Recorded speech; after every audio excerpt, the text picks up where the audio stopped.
the last class, that is types of IUDs. IUDs, as you know that already, very simple, that non-medicated idave, copper releasing IUDs are also there, and hormone releasing IUDs. The non-medicated IUDs, they are just retards the sperm motility and inhibits the that is occurrence of the pregnancy. Okay, and copper releasing, they are going to be releasing the copper ions, and these copper ions are definitely reduces the motility of the sperms and spermicide ಆಗಿ act ಆಗೋದನ್ನು ನೋಡ್ತಾ ಇದ್ವಿ. So that is in copper releasing IUDs. And hormone releasing IUDs are definitely, you know that they are going to be making unstable, or so that means correct situation or the proper environment for the implantation ಆಗ್ಲಾರ್ದಂಗೆ ನೋಡ್ಕೊಳ್ತಾ ಇದ್ದೀವಿ. So there is ಅಲ್ಲೇ cervix hostile ಆಗ್ತದೆ, so that is to be avoids the entry of the sperms. And after the completion of these IUDs, I will move to the next, oral contraceptives. The word itself saying that oral, it is by taking the pills by mouth. ಪಿಲ್ಸ್ಗಳು ಇಲ್ಲಿ ನಿಮಗೆ ಸಿಕ್ಕಾಪಟ್ಟೆ ತೋರಿಸ್ತಾ ಇದ್ದಾರೆ. ಟ್ಯಾಬ್ಲೆಟ್ಸ್ಗಳನ್ನು ತೆಗೆದುಕೊಳ್ಳೋದ್ರ ಮೂಲಕ contraceptive method ಆಗಿ use ಮಾಡ್ಕೊಳ್ಳೋದನ್ನು ನಾವು ನೋಡ್ಬೋದಾಗಿದೆ. In oral administration of the progestogens or the progestogen estrogen combination, these are the two combinations, ಎರಡು ಕೆಮಿಕಲ್ಸ್ಗಳ ಕಾಂಬಿನೇಷನ್ ಆಗೋದನ್ನು ನೋಡ್ತಾ ಇದ್ವಿ. In the form of tablets, ಪಿಲ್ಸ್ಗಳು ರೂಪದಲ್ಲಿ ನಾವು ನೋಡ್ತಾ ಇದ್ವಿ. You might be here that is Mala D, Mala N, like that. So many different kinds of the tablets are available in the market. Medical ಶಾಪ್ಗಳಲ್ಲಿ ನಿಮಗೆ ಸಿಗೋದನ್ನು ನೋಡ್ತಾ ಇದ್ವಿ. These pills are taken daily for 21 days. The menstrual cycle first ಡೇಯಿಂದ ಹಿಡ್ಕೊಂಡು 21 ದಿನ ತನಕ continuous ಆಗಿ ತೊಗೊಳ್ತದೆ. And after that 7 days gap, and once again the pills are continued. It's an a cyclic one. whenever, so the up to whenever, that means when you want the baby, ಅಲ್ಲಿವರೆಗೂ ಏನು ಮಾಡ್ಬೋದು ಅಂದರೆ ಈ ಟ್ಯಾಬ್ಲೆಟ್ಸ್ಗಳನ್ನು continuous ಆಗಿ ತೆಗೆದುಕೊಳ್ತಾ ಹೋಗಬೇಕಾಗ್ತದೆ. there is a least side effects are there.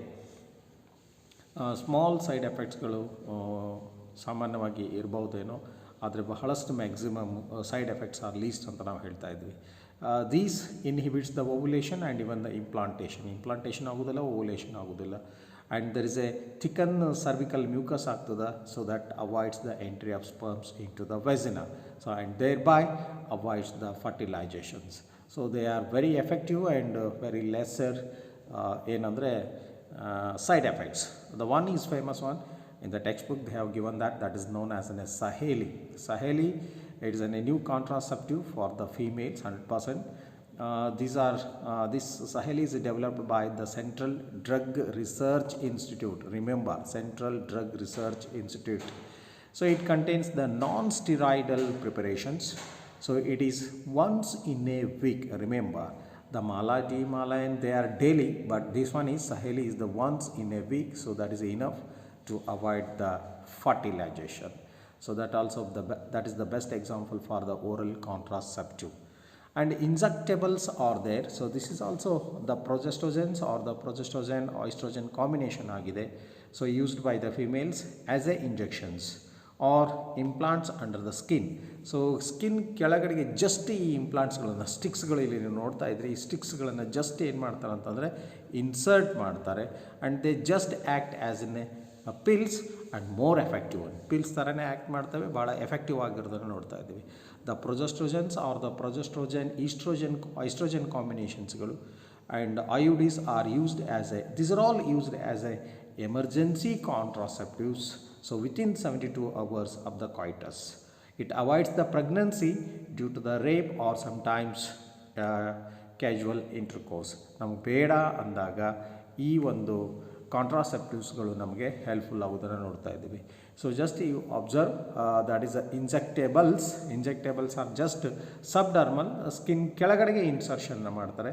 It is by the physicians or by the health ಡಿಪಾರ್ಟ್ಮೆಂಟ್ನವರು ಆ ಕೆಲಸವನ್ನು ಮಾಡಿಕೊಡ್ತಾರೆ, ನಾಟ್ ಬೈ ಇಂಡಿವಿಜುವಲ್. ನಾವೇ ಅದು ಮಾಡ್ಕೊಳ್ಳೋಕೆ ಆಗೋದಿಲ್ಲ. Okay, that one also the different contraceptive method. Whatever we have seen up to now, so these are all the temporary one. And the permanent and the surgical methods, the sterilization methods are there. ಸಾಮಾನ್ಯವಾಗಿ there are two kinds. One is called as a vasectomy and second one is said to be the tubectomy. These are going to be helps to block the gamete transport and thereby prevents the conception. So that means pregnancy ಆಗೋದನ್ನು ಕಡಿಮೆ ಮಾಡಲಿಕ್ಕೆ ಇವುಗಳು ಬಹಳ effective ಆಗಿರೋದನ್ನು ನೋಡ್ತಾ ಇದ್ದೀವಿ. Vasectomy is the one simple thing. It is done for the males. ಸಾಮಾನ್ಯವಾಗಿ ಮೇಲ್ಗೆ ಈ ಸ್ಟೆರಿಲೈಸೇಷನ್ ಪ್ರೊಸೀಜರನ್ನು ಫಾಲೋ ಮಾಡ್ಕೊಳ್ತಾ ಇದ್ದರೆ the small part of the vas deferens is removed and cut and tied up through a small incision through the scrotum ಮೂಲಕ ಒಂದು ಸಣ್ಣ ಕಟ್ಟನ್ನು ಮಾಡೋದ್ರ ಮೂಲಕ ಈ ವಾಸ ಡಿಫರೆನ್ಸನ್ನು ಏನು ಮಾಡ್ತಾರೆ ಅಂದರೆ ಕಟ್ ಮಾಡಿ ಟೈ ಅಪ್ ಮಾಡಿಬಿಡ್ತಾರೆ. ಯು ಅಬ್ಸರ್ವಿಂಗ್ ದ್ಯಾಟ್ ಹಿಯರ್, ಇಲ್ಲಿ ಈ ಸ್ಟ್ರಕ್ಚರಲ್ಲಿ ನೀವು ನೋಡ್ತಾ ಇದ್ದರೆ ಟೈ ಅಪ್ ಆಗಿರೋದನ್ನು. And this blocks entry of the sperms, ejaculationದಲ್ಲಿ ಓನ್ಲಿ the sperms ಅಷ್ಟೇ ಇರೋದಿಲ್ಲ and remaining things are there and effect and everything is quite normal as in the normal. That means sperm connection ಇದ್ದಾಗ ಅಂದರೆ sterilisation ಮಾಡ್ಕೊಳ್ಳೋದಾಗ ಏನು ಒಂದು effect ಇರ್ತದೆ ಅದೇ effect ಏನಾಗ್ತದೆ ಅಂತಂದರೆ ಇದರಲ್ಲಿ ಉಳ್ಕೊಳ್ಳೋಕ್ಕೆ ಸಾಧ್ಯತೆ ಇದೆ. Only thing here the sperms are not they. So it is going to be the best method one. Usually it is for the males, but someone are asking that only the females are taking the sterilization method, surgical method ಹೋಗ್ತಾರೆ, ಮೇಲ್ಸ್ಗಳು ಕಡಿಮೆ ಅಂತೇಳಿ. It depends on the family decision ಇರ್ತದೆ. Anybody can take this one. So ಹಾಗಾಗಿ remember the government is going to be supporting ಆಗಿ ಇದಕ್ಕೆ ಒಂದು ಅಲೋನ್ಸ್ಗಳನ್ನು ಕೊಡ್ತಾ ಇದ್ದಾರೆ. ಯಾರು ಆಫ್ಟರ್ 2 ಬೇಬೀಸ್ 2 ಮಕ್ಕಳು ಆದಮೇಲೆ ಯಾರು ಈ ವ್ಯಾಸಕ್ಟಮಿಯನ್ನು ಮಾಡಿಸ್ಕೊಳ್ತಾರೆ ಅವರಿಗೊಂದು ಎಕ್ಸ್ಟ್ರಾ ಇನ್ಕ್ರಿಮೆಂಟ್ ಕೊಡೋದನ್ನು ನಾವು ನೋಡ್ತಾ ಇದ್ವಿ. It is there in the government and even in the semi governments also.